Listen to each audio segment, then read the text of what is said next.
Tingkagol sa detention facility sa Lagaw Police Station ang duha ka mga individual human gikaingong nasakpan nga nangawat sa resto bar sa National Highway Barangay Lagaw, Jansan. Ang mga dinakpan, giila nga silang alias Rex, 22 anyos nga taga Barangay Bawing ug Alvin, 27 anyos nga taga Barangay Fatima, Jansan. Nasiplatan matod pa ang mga nasampit nga naniid ug gikuha ang pipila ka mga kabtangan sa maong establishmento nga sama sa laptop ug cellphone asa mokabat sa kinatibuk ang kantidad nga 55,000 pesos.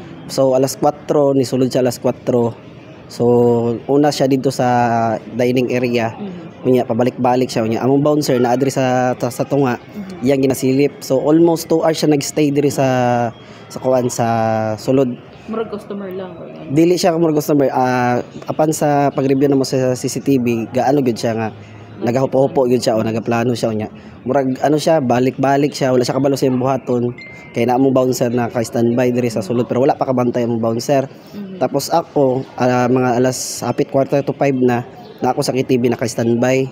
So gitawagan ko ni mamang kuan nga naay nakasulod kay pag kuan kay naay nag-monitor sa CCTV. So gisuwayan pa sa mga suspect nga musibat ug nakigginokdanay apan tungod sa abtik nga aksyon sa mga staff ug kapulisan. Malampuson silang nasikop. Nakatabang usab batud pa ang mga gipang montar nga CCTV. Tapos positive pud siya sa review namo sa CCTV. Familiar sa inyo, sir? Dili familiar sa mo. Actually, dili na po na siya kaisa na suldan mi diri pero medyo na mo masakpan kanay mosulod diri. Ang management sa resto bar ang desidido matud pang magpasang atog kaso batok sa mga suspect. In the heart of changing lives, kini sa MJ Fernandez, alang sa 89.5 Brigada News FM Jansan, The Music and News Authority.